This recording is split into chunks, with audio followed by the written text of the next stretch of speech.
사도행전 5장. 아나니아라 하는 사람이 그의 아내 삽비라와 더불어 소유를 팔아 그 값에서 얼마를 감추매 그 아내도 알더라. 얼마만 가져다가 사도들의 발 앞에 두니 베드로가 이르되 아나니아야 어찌하여 사탄이 네 마음에 가득하여 네가 성령을 속이고 땅값 얼마를 감추었느냐. 땅이 그대로 있을 때에는 네 땅이 아니며 판 후에도 네 마음대로 할 수가 없더냐. 어찌하여 이 일을 네 마음에 두었느냐. 사람에게 거짓말한 것이 아니요 하나님께로다. 아나니아가 이 말을 듣고 엎드려져 혼이 떠나니 이 일을 듣는 사람이 다 크게 두려워하더라. 젊은 사람들이 일어나 시신을 싸서 메고 나가 장사하니라. 3시간쯤 지나 그의 아내가 그 일어난 일을 알지 못하고 들어오니 베드로가 이르되 그 땅 판 값이 이것뿐이냐. 내게 말하라 하니 이르되 예 이것뿐이라 하더라. 베드로가 이르되 너희가 어찌 함께 꾀하여 주의 영을 시험하려 하느냐. 보라 네 남편을 장사하고 오는 사람들의 발이 문 앞에 이르렀으니 또 너를 메어 내가리라 하니 곧 그가 베드로의 발 앞에 엎드려져 혼이 떠나는지라. 젊은 사람들이 들어와 죽은 것을 보고 메어다가 그의 남편 곁에 장사하니 온 교회와 이 일을 듣는 사람들이 다 크게 두려워하니라. 좋은 날입니다. 성령님께서 오늘도 여러분의 심령 가운데 깊은 평안과 큰 확신 주시기를 주님의 이름으로 축복하여 드립니다.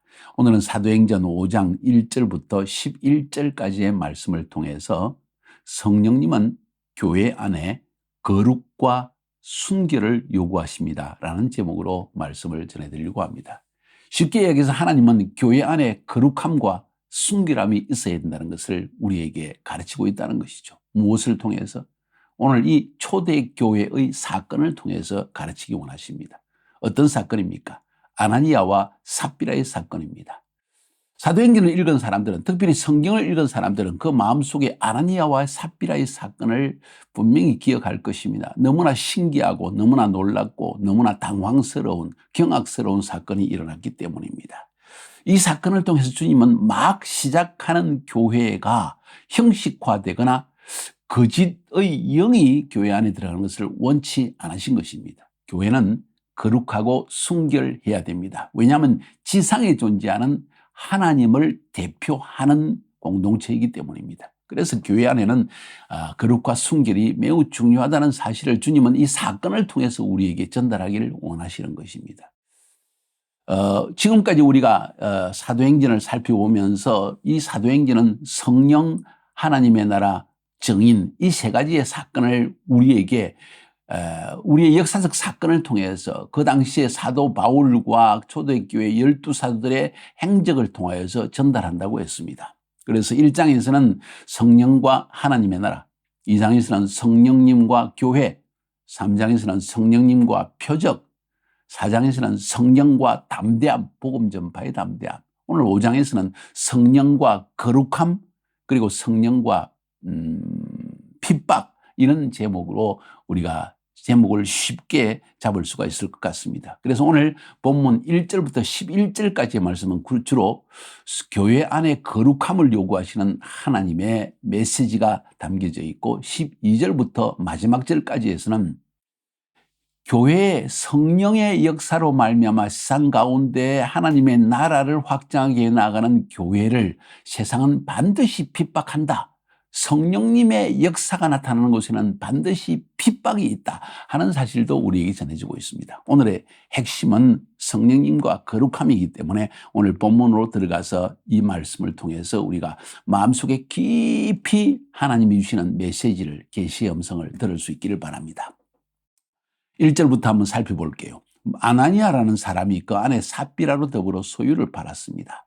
그 앞 사건을 기억하는 것이 필요합니다. 바나바라고 하는 사람이 자기의 밭을 다 팔아지고 교회 앞에 드니까 온 교회 사람들이 이 사실을 알고 이 바나바를 인해서 매우 기뻐하며, 또 어찌 보면 예루살렘에 있는 수많은 사람들이 이런 이야기를 듣게 됩니다. 일약 바나바가 참 유명한 사람이 되었다고 볼 수도 있겠죠. 아나니아와 삽비라가 이야기를 듣고 자기들도 소유를 팔았습니다. 근데 그 값에서 얼마를 감추었습니다. 우리말로 쉽게 해볼까요? 5억에 팔았습니다. 그런데 너무 아깝습니다. 아깝다기보다는 어쩌면 노후 준비를 위해서 1억 정도는 살짝 떼어놓고 4억만 갖다가 바치면서 이게 집 한 돈입니다. 전부입니다. 하고 쏘겠다는 거죠. 그 아내도 알더라. 남편이 그런 걸 알고 있었다는 거죠. 부부 문제입니다. 얼마를 가져다가 사도들의 발 앞에 두니 베드로가 가로되 아나니아야 어찌하여 사단이 내 마음에 가득하여 네가 성령을 속이고 땅값 얼마를 감추었느냐. 사단이 네 마음에 가득하다. 이 말 굉장히 중요합니다. 잠시 이 돈을 1억만 내가 떼놓자 하는 그 마음이 사단이 주었다는 것이죠. 지금 노후 준비를 위해서 1억 뗀 것이 문제되는 것이 아닙니다. 그 돈의 일부를 하나님께 바친 것이 문제가 되지 않습니다. 전부를 바치지 않았다고 이런 그 책망을 준 것이 아닙니다. 중요한 것은 쏘겠다는 사실입니다. 쏘김, 거룩함에 반대되는 이야기입니다. 사단이 네 마음에 가득하여 네가 성령을 속이고, 지금 교회 앞에 사도들만 속인 것이 아니고 사람들만 속인 것이 아니고 성령님이 이미 알고 계시는 그 일을, 성령 앞에서 이 일을 거짓을 행했다는 것이죠. 땅값 얼마를 감추었더냐? 땅이 그대로 있을 때는 네 땅이 아니며 판 후에도 내 임의로 할 수 없더냐? 네가 일부만 낼 수도 있지 않는 거 아니냐? 일부만 내어도 누가 뭐라고 할 수 있느냐? 네 임의로 할 수 있는 일이 아니냐는 거죠. 어찌하여 이 일을 네 마음에 두었느냐? 사람에게 거짓말한 것이 아니요 하나님께로다. 거짓, 이것이 문제된 것입니다. 초대교회 안에 드러난 거짓, 그것도 성령님께서 사도들에게 보여주신 거짓. 사도들은 이 일을 어떻게 다뤄야 했을까요? 아나니아가 이 말을 듣고 엎드려져 혼이 떠나니 이 일을 듣는 사람이 다 크게 두려워하더라. 이 말을 듣자마자 아나니아에게서 혼이 떠났다, 죽었다는 이야기죠. 젊은 사람이 일어나 시신을 싸고 메고 나가 장사하니라, 죽었다는 이야기죠. 3시간쯤 지나서 그 아내가 그 생긴 일을 알지 못하고 들어오니 베드로가 가로되 그 땅 판값이 이것뿐이냐? 내게 말하라 하니 가로되 예, 이것뿐입니다. 말할 수 있었죠. 그 순간에, 그 말을 듣는 순간, 아이고, 사도님들이 알고 계시나? 1억은 사실은 우리가 이 노후 준비를 위해서 남겼습니다 하고 말했더라면 이런 문제가 일어나지 않았을 것이죠. 베드로가 가로되 너희가 어찌 함께 꾀하여, 부부가 함께 꾀했다는 것입니다. 한 침대에 싸고 함께 살아다가 보니까 함께 거짓을 하게 됐다는 이야기죠. 너희가 어찌 함께 꾀하여 주의 영을 시험하느냐. 이것은 성령님을 시험한 일이라는 거죠. 성령님을 시험한다. 거룩한 영, 모든 것을 알고 계시는 영, 우리에게 감동을 주셔서 하나님을 섬기기도 하시고 순종기도 하시는 영, 우리 마음속에 소원과 그리고 소원을 주셔서 뭔가를 행하게 하시는 그 성령님을 속였다는 거죠. 보라, 네 남편을 장사하고 오는 사람들의 발이 문 앞에 이르렀으니 또 너를 메어 나가리라 한데 곧 베드로의 발 앞에 엎드려져 혼이 떠나는지라. 젊은 사람들이 들어와 죽은 것을 보고 메어다가 그 남편 곁에 장사하니 온 교회와 이 일을 듣는 사람들이 다 크게 두려워하니라. 오늘 본문의 이야기는 다 크게 두려워하더라. 하나님께서 두려움을 교회 안에 주었다. 왜? 거짓의 영이 교회 안에 거하게 되어질 때 거룩상이 상실되어지고 지상에 존재하는 하나님을 대표하는 공동체인 교회 안에 거짓의 영이 임하게 될 때 세상 사람들이 하나님을 볼 수가 없으며 복음 전파를 할 수 없다는 사실 때문에 하나님은 이들을 죽이시기까지 하시면서 그들을 형벌을 주셨다는 사실을 보여주고 있습니다. 그 일을 인해서 모든 교회 사람들이 듣고 크게 두려워하더라. 자, 이 본문을 통해서 우리에게 말하고 있는 것이 무엇입니까? 성령님이 그만큼 교회 안에 거룩함을 요구하신다는 것이죠. 순결함을 요구하신다는 것이죠. 거짓을 용납하지 아니하신다는 것입니다. 이제 막 시작된 성령이 임함으로 말미암아 초대교회에 시작된 초대교회, 이것을 하나님은 지금 강하게 다루고 있는 모습을 우리에게 보여주고 있는 것입니다. 아주 강하게 이 초대교회를 다루고 계십니다. 그들의 죄가 무엇입니까? 다시 한번 언급합니다. 그들의 죄가 무엇입니까? 집을 판 돈을 전부 안 바친 것이 죄입니까? 아니요. 속인 것이 죄입니다. 아니 1억 정도 남기도 괜찮습니다. 아니 절반을 남겨도 됐습니다. 아니 5억을 팔아서 1억만 교회에 내도 됩니다. 그러나 그냥 1억 교회 헌금하겠습니다 하고만 말해도 됩니다. 집을 판 돈의 일부라고 말 안 해도 됩니다. 중요한 사실은 속인 것이라는 거죠. 이거 집 다 판 돈이냐? 예, 다 판돈입니다. 모든 세상 사람들이 마치 바나바가 그의 땅을 팔아가지고 교회 헌금한 것이 모든 사람에게 막 소문이 나지고 놀라운 일이다. 야, 바나바 위대하다. 믿음이 대단하네. 뭐 이렇게 하는 소리를 듣고 자기들도 거기에 동조되어져서 일부를 하나님께 바쳐놓고 전부를 바친 것처럼 거짓을 행했다는 것이죠. 하나님은 이것을 매우 싫어하신다는 거예요. 이것이 하나, 두 개 쌓이기 시작하면 사람들은 더 큰 거짓을 행할 수 있기 때문입니다. 사랑하는 여러분, 여기서 우리의 마음의 동기를 살펴보아야 됩니다. 내가 무슨 말을 할 때 어떤 뉘앙스로 말을 하는가, 혹은 그 말을 지나치게 부풀려서 이야기를 하는가, 혹은 일부만을 이야기해서 다른 사람들이 오해하게 만들어내는가. 이것은 굉장히 중요한 문제입니다. 왜냐하면 그것을 인해서 교회 안에, 관계 안에 많은 문제가 일어날 수 있기 때문이죠. 그래서 하나님은 이 일을 엄히 다스리는 것입니다. 배울 수 있는 교훈은 하나님을 속여서는 안 된다는 것이죠. 두 번째는 우리가 말하는 것을 정확하게 해야 된다는 것을 성경은 가르치고 있습니다. 다른 사람이 들을 때 마치 다르게 생각할 수 있도록 여지를 남겨두는 그런 이야기를 해서는 안 된다는 것이죠. 예, 예, 아니요, 아니요를 분명히 하라고 주님도 가르치고 있고 그것을 오늘 성경은 말하고 있습니다. 여기에서 벗어나는 것은 전부 거짓이라는 것이죠. 이런 예화가 있습니다. 우리가 잘 아는 대로 작은 누룩이 온 덩어리를 더럽게 한다는 이야기 있지 않습니까? 그것을 하나의 예화로 내가 들은 이야기가 있습니다. 어느 랍비의 이야기입니다. 낙타와 천막의 이야기입니다. 주인이 낙타를 타고 광야의 길을 오랫동안 걸어가다가 밤이 되었습니다. 그래서 천막을 쳤습니다. 천막을 치고 자기는 천막 안에 들어가고 낙타는 바깥에서 머무르며 밤을 지새고 있습니다. 밤 12시쯤 돼가지고 천막에서 자고 있는데 이 낙타가 이렇게 똑똑똑 천막을 두드립니다. 이게 누군가 하고 보니까 자기 낙타입니다. 주인님, 주인님, 밖이 너무 추워요. 영하입니다. 너무 추워서 어떡할까요? 주인이 이야기합니다. 네가 이 안에 천막에 들어오면 이 장수가 모자라서 안 돼. 밖에서 밤을 지새 힘들지만은 내일 아침에 해가 뜨면은 따뜻해질 거야 하고 이야기합니다. 좀 이따 또 낙타가 똑똑똑 두드립니다. 주인님, 주인님, 죄송하지만요, 저 코만이라도 천막 안에 좀 내밀게 해주세요. 코라도 좀 이렇게 따뜻하게 해야 제가 숨을 쉴 것 같습니다. 그래서 주인이 그래, 그러면 코만 살짝 코 안으로 천막 안으로 밀어 넣어라. 그래서 코를 밀어 넣습니다. 낙타가 코가 따뜻해지니까 머리도 따뜻하고 싶어서 머리를 집어넣습니다. 머리를 집어넣으니까 이제는 목도 따뜻하고 싶어서 목도 집어넣습니다.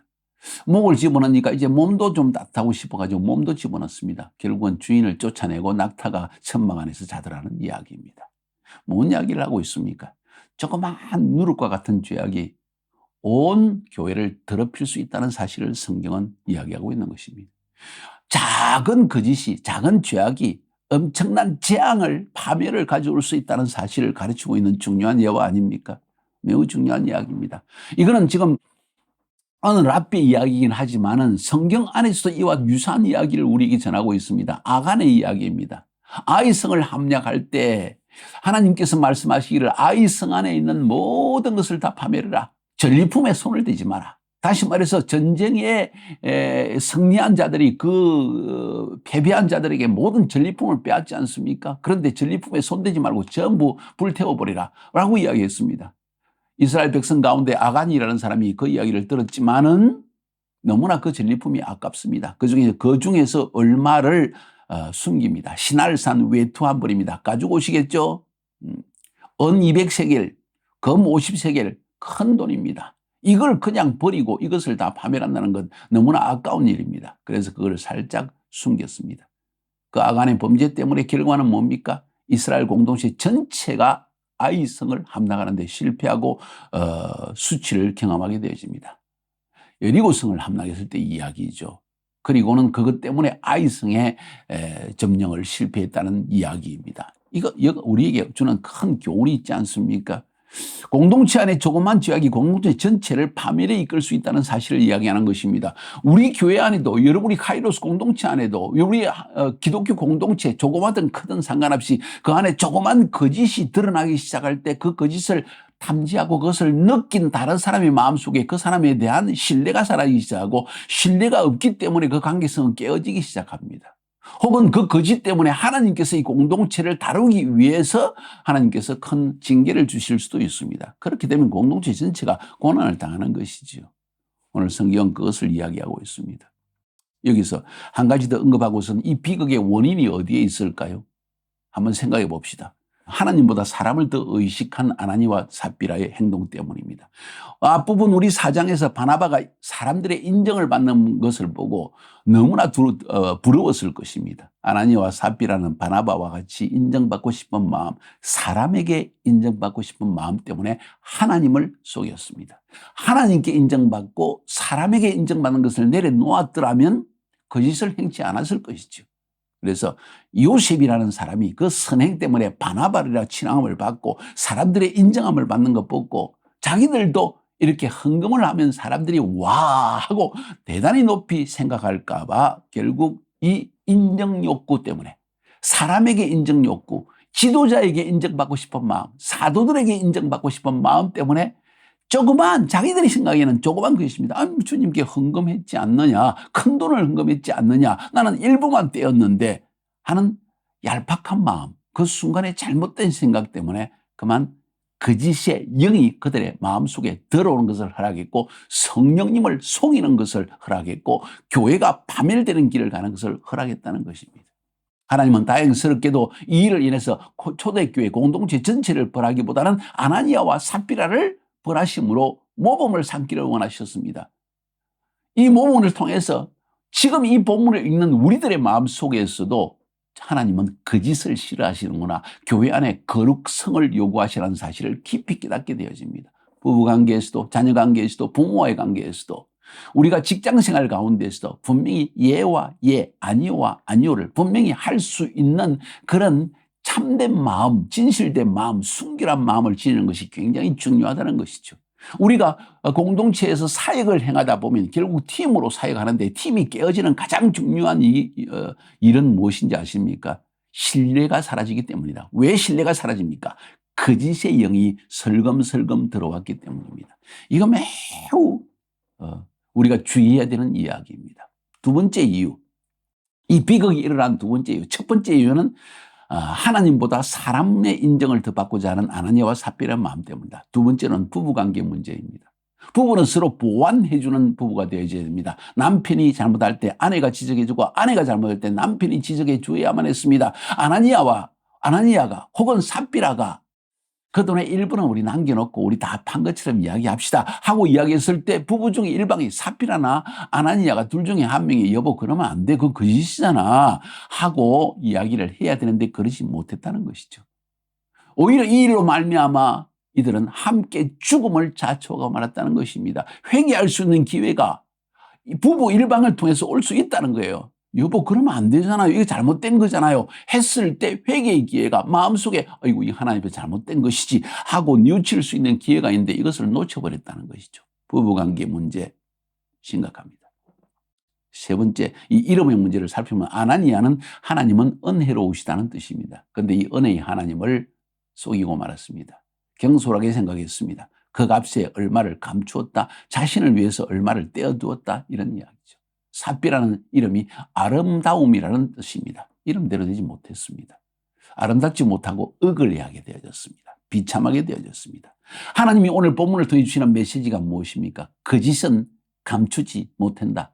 하나님이 불꽃 같은 눈동자로 성령의 아주 빛으로 우리 심령을 살펴보시고 우리의 마음의 동기를 살펴보시고 우리의 입술의 말을 저울질해 보시고 무슨 의도에서 말했는지를 알고 계신다 하는 사실을 인정할 필요가 있습니다. 이 거짓의 영에서 벗어날 수 있는 길, 이런 재앙에서 벗어날 수 있는 길, 아나니아와 삽비라와 같이 죽음을 면할 수 있는 길, 이런 본보기에서 벗어날 수 있는 길, 오히려 사람들에게 아나니아와 삽비라 와 하고 인정받는 대신에 그들은 역사를 통해서 예수 믿는 모든 사람들의 마음속에 아나니아와 삽비라 같은 사람은 안 되어야 되겠지 하는 모범이 되고 말하죠. 부정적 모델이 되고 말았습니다.